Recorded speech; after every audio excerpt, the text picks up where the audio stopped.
Hi friends, welcome to my honey stories. నేను మీ Lakshmi. Mister arrogant, వీడికి guts ఎక్కువ. 7th episode. బావా అంటూ ఆర్యన్ని హత్తుకుని, ఐఆమ్ సారీరా, నిన్ను అర్థం చేసుకోవటంలో బామ్మ తర్వాత స్థానం నాదే అనుకున్నా, కానీ నేను ఫెయిల్ అయ్యాను, క్షమించు అని వదిలి, తన నిర్మలమైన మొహం చూసి నీకు కరెక్ట్ లైఫ్ పార్ట్నర్ అనుకున్నా. నువ్వు తన మీద కోపం పెంచుకొని నీ లైఫ్ని అగాధంలోకి నెట్టుకుంటున్నావేమిటో అని భయంతో చెప్పాను. నీకు బాధను కలిగిస్తున్నా అని ఎక్స్పెక్ట్ చేయలేకపోయానురా. సారీ అని సిన్సియర్గా అన్నాడు ఉదయ్. మౌనంగా ఉండిపోయాడు ఆర్యన్. డోర్ సౌండ్ రావటంతో నార్మల్ అయ్యి కమిన్ అన్నాడు ఎప్పటిలా గంభీర స్వరంతో ఆర్యన్. సీనియర్ ఎంప్లాయ్ ఎప్పటి నుండో వర్క్ చేస్తున్నాడు. తను ఆర్యన్ దగ్గర చనువు ఎక్కువే. కంగారుగా వచ్చి, సార్ ఇది చూడండి అంటూ తన ఫోన్ చూపించాడు. అది చూడగానే ఆర్యన్ మొహం టమాటా సాస్ అంత రెడ్గా అయింది. నిజాల కంటే అబద్ధాల అల్లికలకే ఫేమస్ ఒక ప్రముఖ సోషల్ యాప్లో బ్యాక్గ్రౌండ్ రిథమ్స్తో అదిరిపోయేలా కథనం అల్లుతూ బేస్ వాయిస్తో చెప్తున్నాడు యాంకర్. అది ఎలా చెప్తున్నాడంటే, వాడు చెప్పేది ఎలా ఉందంటే నందిని పంది చేసేలా గట్టి ప్రయత్నం చేస్తున్నాడు.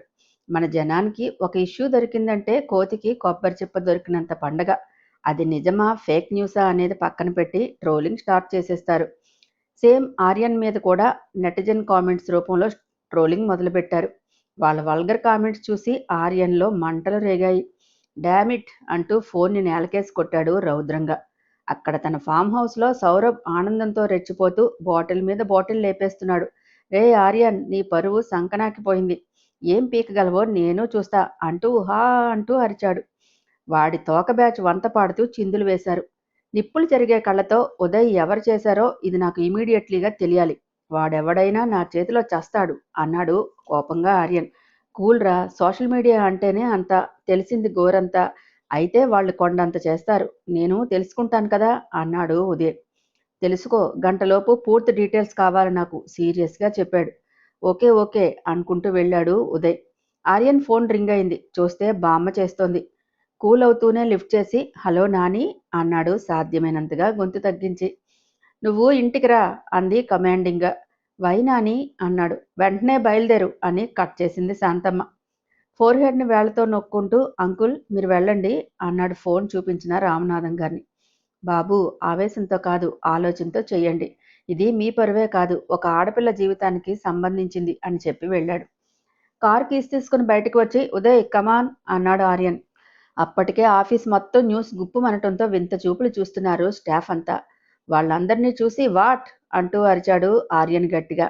అది సింహం గర్జింపులా ఉండి భయంతో తలలు వంచేశారు. వేస్ట్ వాటిపై ఫోకస్ మాని వర్క్ మీద దృష్టి పెట్టండి, అండర్స్టాండ్ అంటూ వియర్డ్ లుక్తో వార్న్ చేసి వెళ్ళాడు ఆర్యన్. సోషల్ మీడియాలో న్యూస్ బేస్ చేసుకుని హారిక పెరిగిన హోమ్కి వెళ్లారు న్యూస్ ఛానల్ వాళ్ళు. ఒక్కసారిగా టీవీ న్యూస్ వాళ్ళు దండయాత్ర చేయడంతో బెదిరిపోయి మేరీని పిలిచారు స్టాఫ్ అంతా. తెల్లటి చీరలో స్వచ్ఛమైన వదనంతో వచ్చి ఎస్ అంది పొలైట్గా మదర్.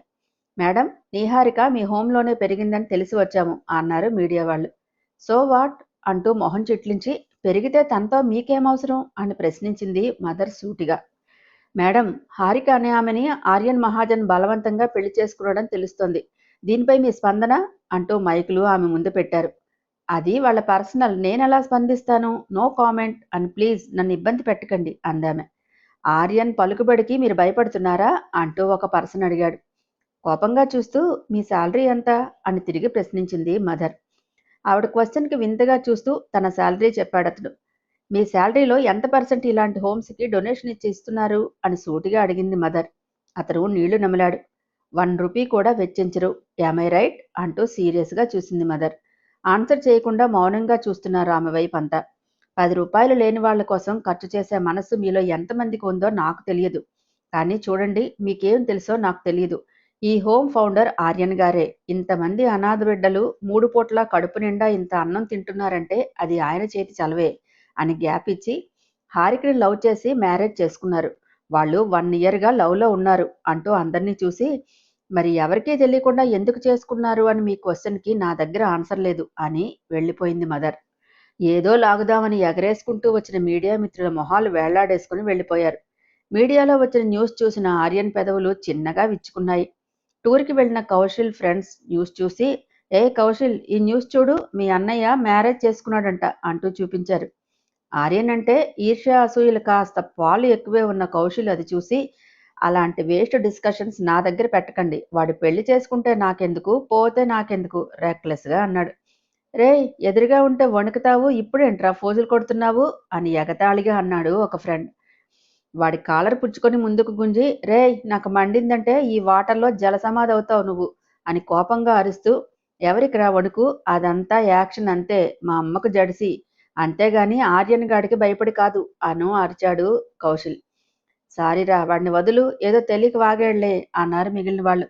దూరంగా విసురుతూ, చంపేస్తా, మైండ్ ఇట్ అని డెడ్లీ లుక్ ఇచ్చి వెళ్ళాడు కౌశల్. ఆర్యన్ ఇంటికి వచ్చాడు. అప్పటికే మీడియా వాళ్ళందరూ వచ్చున్నారు. వాళ్ళ వైపు చూసి కోపంగా వెళ్ళి, నాని, ఎందుకు రమ్మన్నావు, న్యూస్ ఛానల్ వాళ్ళని అసలు ఎందుకు పిలిచావు అని కోపంగా ప్రశ్నించాడు ఆర్యన్. నీ పెళ్లి న్యూసెన్స్కి ఎండ్ కార్డ్ వేద్దామనేమో బావా అని వంకరగా అంది సోను. వియర్డ్ లుక్తో, వాట్ డూ యు మీన్ అని కరుకుగా అన్నాడు. అదే, నీ పెళ్ళాం కాని పెళ్ళాన్ని మీడియా వాళ్ళ ముందే ఇంటి నుండి బయటకు గెంటేస్తుందేమో అమ్మమ్మ అని అంటున్నాను అంటూ హొయలిపోయింది సోను. నీ వంకర మాటలు ఆపకపోతే నువ్వుంటావు రోడ్డు మీద, గుర్తుపెట్టుకో అని శాంతమ్మంది కోపంగా. అప్పుడే పైనుండి దిగుతూ, సోను, కాసేపు కూడా నోరు కుదురుగా ఉండదా, ఎన్నిసార్లు చెప్పాలి నీకు అంటూ కోపంగా అరిచింది భారతి. మీ అత్తని చూసి నేర్చుకో ఎలా మసలాలో అంటూ పొగడ్తలాంటి చురకంటించి, సూర్యేడి అంది బామ్మ. వస్తున్నారత్తయ్య అంది అత్తగారి దెప్పి పొడుపుకి భారతి మండిపడుతూ. కోట్ సర్దుకుంటూ వచ్చాడు సురేంద్ర. పద, అనాలోచిత నిర్ణయాలతో ఇలాంటి ఇబ్బందులే పడాలి అని సున్నితంగా మనవణ్ణి మందలించి ముందుకు నడిచింది శాంతమ్మ. కుటుంబం అంతా వచ్చాక మీడియా వాళ్ళు వాళ్ళ వరుసగా క్వశ్చన్స్ సంధిస్తున్నారు. టీవీగా నిలబడి అందరి వైపు చూసి, మా ఆర్యన్ నీహారికని లవ్ చేశాడు, అనుకోని పరిస్థితుల్లో తాళి కట్టాడు. ఆమె మా ఇంటి కోడలవటం మా అందరికీ ఇష్టమే, తనకి కూడా ఇష్టమే. ఆర్యన్ అంటే ఇందులో ఎవ్వరికీ భయపడేది లేదు, మేము ఒకరిని భయపెట్టేది లేదు. సోషల్ యాప్స్లో వచ్చిన ఫేక్ న్యూస్పై మేము కంప్లైంట్ చేస్తాము. మా ఫ్యామిలీ రెప్యుటేషన్ దెబ్బతీసిన వాళ్ళం ఎవ్వరినీ వదలం, మీరైనా సరే అంటూ వార్నింగ్ టోన్తో బెదిరించినట్టు మాట్లాడింది శాంతమ్మ. మేడం, మీ ఫ్యాక్టరీ క్లోజ్ చేయించిందనే నీహారిక మీద కోపంతో మ్యారేజ్ చేసుకున్నారని అంటున్నారు, దీనికి మీ ఆన్సర్ అంది ఒక ఆమె. మాకున్న 100 కోట్ల ఆస్తిలో ఆ ఫ్యాక్టరీ ఒక పూచిక పుల్ల. ఆఫ్టర్ ఆల్, అటువంటి ఒక ఫ్యాక్టరీ కోసం తన విలువైన లైఫ్ను నాశనం చేసుకునేటంత తెలివి తక్కువ వాడు కాదు నా మనవడు అని ఘాటుగా స్పందించింది శాంతమ్మ. మరి నీహారికనే ఆ ఫ్యాక్టరీ మూయించిందని, దీనికి ఆన్సర్ ఆమె చెబితే వినాలనే మేము చూస్తున్నాము అన్నాడు ఇంకో రిపోర్టర్. మణి అంటూ పిలిచింది శాంతమ్మ. నీహారికను తీసుకుని వచ్చింది మణి. తను చెప్తేనే మీరు నమ్ముతారంటే అలాగే వినండి అని నవ్వుతూ అంది శాంతమ్మ. హారికని తన పక్కనే నుంచోబెట్టుకుని, వాళ్ళకి ఉన్న డౌట్స్ నువ్వే సమాధానం ఇవ్వాలంటమ్మా, ఇవ్వు అంది. అందరినీ చూసి విష్ చేసి, చెప్పండి అంది నీహారిక. మేడం అని వాళ్ళ డౌట్స్ అడిగారు మీడియా వాళ్ళు. లవ్ మ్యారేజ్ అనేది నా పర్సనల్, సో అవి మీకు అనవసరం. ఇక ఫ్యాక్టరీ అంటే అది నా ప్రొఫెషనల్. నేను ఒక సంస్థ పేరు చెప్పి అందులో వాలంటరీగా చేస్తున్నా. కెమికల్ ఫ్యాక్టరీ అవడం వల్ల విడుదలయ్యే విషవాయువులు పీల్చి అక్కడ ఉన్న బస్తీవాసులు హెల్త్ ఇష్యూస్ వస్తున్నాయని కేసు పెట్టాను. గవర్నమెంట్ యాక్షన్ తీసుకుంది. ఇందులో మీరింత రచ్చ చేసే మ్యాటర్ ఏముంది అంటూ సూటిగా ప్రశ్నించింది హారిక. మరీ సోషల్ మీడియాలో రూమర్లు అన్నారు. చిన్నగా నవ్వి, చేతిలో ఫోన్ ఉంటే ఏదైనా చెయ్యొచ్చు, ఇలాంటి ఫేక్ న్యూస్లు ఎన్నైనా క్రియేట్ చేసేయొచ్చు. మన పిఎం గారి మీదే సెటైర్స్ వేస్తూ రూమర్స్ క్రియేట్ చేస్తున్నారు. అలాంటిది మేము ఒక లెక్క. మీడియాలో వచ్చినవన్నీ నిజాలే కానవసరం లేదు. మనకంటే పై స్థాయిలో ఉన్న వాళ్లను ఎలా బ్లేమ్ చేద్దామా అని ఎదురు చూసే రైవల్స్ ఉంటారు. అలా గిట్టని వాళ్ల పన్నాగమే ఇది అని తేలిగ్గా కొట్టిపడేసింది హారిక. ఎక్కడా అదరకుండా స్టడీగా మాట్లాడుతున్న హారికను చూసి భారతి మదిలో కలవరింత స్టార్ట్ అయింది. సురేంద్రకు మాత్రం షాక్ అండ్ హ్యాపీ మిక్స్డ్ ఫీలింగ్తో ఉక్కిరి బిక్కిరి అయ్యాడు. న్యూస్ చూస్తున్న శివరాంకి మతిపోయింది. ఆర్యన్ గాడే కరోడా అనుకుంటే ఈ పెళ్ళేంటి వాడికి తగ్గట్టే ఉంది అనుకొని అలాగే రెప్ప కొట్టకుండా చూశాడు. మీడియా వెళ్ళాక చేతులతో దిష్టి తీసి మెటుకలు విరుస్తూ, ఎంత బాగా చెప్పావే మనవరాలా అంటూ సంబరపడింది శాంతమ్మ. భారతి అండ్ కో కడుపు రైస్ కుక్కర్లో రైస్లా కొత ఉడికిపోతుంది హారికని చూసి. ఆర్యన్ మౌనంగా వెళ్ళాడు తన రూమ్కి. వెనకే ఉదయ్ కూడా. వెళ్ళి రెస్ట్ తీసుకో, వెళ్ళుమణి అని లంచ్కి ఏర్పాట్లు చూడు అని తన రూమ్కి వెళ్ళింది శాంతమ్మ.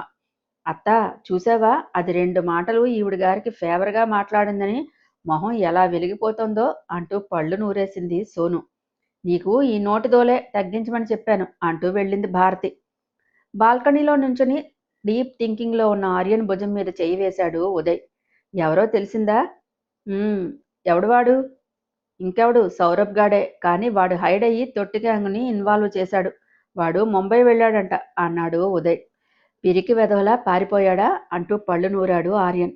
ఇదంతా వాడి బాబు ట్రైనింగ్. మనం ఏమైనా చేస్తే దాన్ని హైలైట్ చేసి మన మీద బురద జల్లుదామని గోతికాడ నక్కలా చూస్తున్నాడు. పేరుకి అయినవాడు, చేసేవన్నీ నీచ పనులు. ఛీ, వీళ్ళది ఒక బ్రతికేనా? ఈసడింపుగా అన్నాడు ఆర్యన్. పాండవులు కౌరవులు అయిన వాళ్లే బావా, కానీ పాండవుల నాశనమే కోరుకున్నారు కౌరవులు. ఇది కలియుగం బావా. మన రక్తబంధం ఏమీ లేవు. డబ్బు ఆస్తో ఎన్నెన్నో చేసేస్తున్న రోజులివి. వాళ్ళెక్కడ ఉన్నారో తెలుసుకో. లైఫ్లో ఇలాంటి చెత్త పనులు చేయకుండా మన స్టైల్లో కోటింగ్ ఇచ్చేద్దాం. చిన్నగా విజిల్ వేసి హుషారుగా ఓకే అన్నాడు ఉదయ్. ఏంట్రా మీ గూడు పుటాని అంటూ వచ్చింది శాంతమ్మ. రా, పటాలం అంతా సద్దుమణిగారా అని నవ్వాడు ఉదయ్. పెదబాబు, ఈ కోతిని ఎందుకు నీ రూమ్కి రానిస్తావు? పోరా నేలముచ్చుగా అంటూ కసిరింది బామ్మ. చిన్నగా నవ్వాడు ఆర్యన్. పెదబాబు, నా మనవరాలు ఎలా అదరగొట్టిందో చూసావా అంటూ గర్వంగా కళ్ళెగరేసింది. దానిలో చాలా కళలున్నాయి. అవన్నీ నీకు తెలిస్తే ఇప్పుడు ఇంత మురిసే నువ్వే తన్ని తగలేస్తావు అని మనసులోనే అనుకున్నాడు ఆర్యన్. ఏంటి పెదబాబు, మనసులో మెచ్చుకుంటున్నావా? పైకంటే నీ నోటి ముత్యాలేమీ రాలిపోవులే అంది బామ్మ నవ్వుతూ. బామ్మ అంటూ సాగదీసి పిలిచి, నీకు మనసులు చదివే విద్య కూడా వచ్చా అంటూ గుడ్లు తిప్పాడు ఉదయ్. రేయ్ మిడిగుడ్లోడా, నాకు మనసులు చదవటమూ తెలుసు, వాటిలో ఉన్న మర్మమూ తెలుసురా. నువ్వట్టే ఆవేశపడకు. ఏదో చేస్తున్నారు. ఎవరిని వేసేద్దాం అనుకుంటున్నారు? బామ్మ, నువ్వు సిబిఐలో ఉంటే అబ్బబ్బా ఎలాంటి కేసైనా చిటిక మీద సాల్వ్ చేసేస్తావు. సూపర్ ఇంటెలిజెంట్ నువ్వు అంటూ బామ్మ బుగ్గలాగాడు ఉదయ్ అల్లరిగా. ఆపేహే నీ కితకితలు, ముందు మ్యాటర్ చెప్పండిరా అంది బామ్మ. ఇంకెవరు, నీ బావగారి మనవడికే పగులును, కానీ వాడు ఎస్కేప్. నువ్వు ఊరుకోవని బావ ఆగాడు, లేకపోతే ఈ పాటికే తొక్కిపట్టి నారలాగేయుడు ఆ సొరంగంగాడిని అని పెదవి విరిచాడు ఉదయ్. సౌరభ్నా, వాడే చేశాడా ఇదంతా సీరియస్గా అడిగింది. ఎస్ నాని, వాడే అన్నాడు పిడికిలి బిగించి ఆర్యన్. వాడిదా ఆలోచన, వాడి బాబుదా అని సూటిగా ప్రశ్నించింది బామ్మ. ఇలాంటి ఎత్తులు ఆయనే వేస్తాడు, కానీ ఈసారి చేసింది సౌరభ్ గాడేనా అని అన్నాడు. వాడికేం పని అని మన మీద కక్షతోనే అన్నట్టుగా అడిగింది శాంతమ్మ. కళ్ళ ముందు ఏవేవో దృశ్యాలు మెదలగానే అన్నాడు బలవంతంగా ఆర్యన్. అనుమానపు బామ్మ, అయింది నీ ఇంటరాగేషన్ అన్నాడు ఉదయ్. అయింది లేరా నెల తక్కువ వెధవా అంటూ బుగ్గల్లో పొడిచి, పెదబాబు ఉదయం త్వరగా తెములు, గుడికి వెళ్ళాలి. నువ్వు కూడా రా, కొంచెం దేవుడికి మొక్కుకో, పెళ్ళవుతుంది. ఎప్పుడో ఏంటో, భూమి పుట్టినప్పుడు పుట్టావు ముదురు బెండకాయ అంటూ వెళ్ళింది బామ్మ. బామ్మ, నా ఇమేజ్ డ్యామేజ్ చేయడానికి నువ్వు చాలు అంటూ అరిచాడు ఉక్రోషంగా ఉదయ్. ఏడ్చింది చాలు బొంతకాక మొహోడ, రా మెక్కుదువు గాని అని నవ్వుకుంటూ వెళ్ళింది శాంతమ్మ. నైట్ సౌరభ్ ఇచ్చిన మనీతో ఫుల్గా ఎంజాయ్ చేస్తూ ఎగురుతున్నారు సౌరభ్ ఫ్రెండ్స్. పబ్లోకి మాస్క్తో హెడ్ క్యాప్ పెట్టి ఎంట్రీ ఇచ్చాడు ఆర్యన్. వెనకే ఉదయ్ కూడా. గూఢచారి 117 అంటూ డైలాగ్ వేస్తూ వచ్చాడు. గెటప్ కూడా అలాగే వేశాడు ఉదయ్. రేయ్, ఈ వేషంతో మన మీద డౌట్ పడేలా చేస్తున్నావు, ఆ కోటు తీరా బాబు అంటూ కసురుకున్నాడు ఆర్యన్. మరీ ఓవర్ అయిందా బావా? బాగా. ఓ అవునా అని కోట్ పీకేసి అక్కడే ఉన్న చైర్ మీద వేసి చుట్టూ చూసి, ఏమి ఎంజాయ్ చేస్తున్నారా, చేయండి చేయండి, ఇంకో 10 మినిట్స్ మీ ఫేస్ షేప్స్ ఎన్ని వంకర్లు తిరగాలో అన్నీ తిరుగుతాయి అంటూ భుజాలు కదిలిస్తూ ఇకిలించాడు ఉదయ్ చిన్నగా. డీజేలో వచ్చే పాప్ సాంగ్కి లైట్గా స్టెప్స్ వేస్తూ వెళ్ళాడు ఆర్యన్. క్రౌడ్లో కలిసి చిన్న చిన్న మూమెంట్స్ ఇస్తూ సౌరభ్ ఫ్రెండ్ను చూస్తూ ఇద్దరిని సైడ్గా వెళ్ళి తన బాక్సింగ్ పంచ్ ఇచ్చి మళ్ళీ క్రౌడ్లో కలిసిపోయాడు. లిప్త కాలంలో జరిగింది. వాళ్లకు తగిలిన పంచ్ బాధ తెలిసి ఆ అంటూ పెద్దగా అరిచారిద్దరు. దెబ్బకు డీజే ఆగింది. బాయ్స్ గర్ల్స్ అందరూ కంగారుగా దూరం జరిగారు. వాళ్ళిద్దరూ ఆ అంటూ అరుస్తూనే కిందపడి మెలికలు తిరిగిన ఫ్రెండ్స్ని చూసి మిగిలిన ఇద్దరు కంగారు పడుతూ రే ఏమైందిరా అంటూ లేపారు. వాళ్ళకి చెప్పడానికి నోట మాట కూడా రాక బాధతో మెలికలు తిరుగుతుంటే అయోమయంగానే రే హెల్ప్ చేయి, హాస్పిటల్కి తీసుకెళ్దాం అంటూ బయటకు మోసుకుపోయారు. సెక్యూరిటీ హెల్ప్తో తీసుకొచ్చి కారు బ్యాక్ సీట్లో కూర్చోబెట్టి ముందు కూర్చోబోయారు వాళ్ళు. ఇద్దరి భుజాల మీద చేతులు పడగానే వెనక్కి తిరిగారు. టెన్షన్తో మొహం మీద బలమైన పంచులు ఇచ్చారు ఆర్యన్ ఉదయ్. ముక్కు మూతి పచ్చడే, నోటి వెంట ముక్కు నుండి బ్లడ్ కారుతూ తల గిర్రును తిరిగి తూలి పడుతుంటే ఆపి సైడ్ పంచులు ఇచ్చి కారులోకి నెట్టి డోర్ వేసి వెళ్లారు. బోడి సలహా ఇచ్చిన వేణుకి కాస్త డోసు ఎక్కువే పడింది మరి ఆర్యన్ చేతిలో. తాము వచ్చిన పని ఫినిష్ చేసుకుని అక్కడి నుండి వెళ్ళిపోయారిద్దరు. బావా, మనమే దంచినట్టు డౌట్ వస్తే ఏం చేస్తాడంటావు ఆ శివరాం? అన్ని హోల్స్ మూసుకొని కూర్చుంటాడు. వాడి ఫిలాసఫీనే మనం ఫాలో చేశాము. కత్తి మనదే అవ్వాలి, చంపే చెయ్య మనది కాకూడదు అంటారు కదా. ఇది అంతే. కొట్టిన చెయ్యి మనదే, కానీ కొట్టింది మనం కాదు. దట్స్ ఇట్ అన్నాడు ఆర్యన్. అడిగే గట్స్ ఎక్కడేడు చేయలే. అడిగితే తిరిగి మనం వేసే క్వశ్చన్కి ఆన్సర్ చెప్పలేక అన్నీ మోసుకునే ఉంటాడు. కానీ ఇంకో మార్గం వెతుక్కుంటాడు అన్నాడు ఉదయ్. వెతకని, అన్ని బొక్కలకు సున్నం నేను పెడతానుగా అన్నాడు ఆర్యన్. నాకు ఎక్కడో కొడుతోంది బావా, మీ ఇంట్లోనే వాడికి ఎవరో ఫేవర్గా ఉన్నారని అంటూ ఆలోచించాడు ఉదయ్. హాయ్ ఫ్రెండ్స్, నా ఛానల్ నచ్చితే కనుక లైక్ చేయటం, షేర్ చేయటం, సబ్స్క్రైబ్ చేసుకోవటం మర్చిపోకండి. పక్కనే ఉన్న బెల్ ఐకాన్ని ప్రెస్ చేయండి. నెక్స్ట్ అప్డేట్ కోసం వెయిట్ చేస్తూ ఉండండి.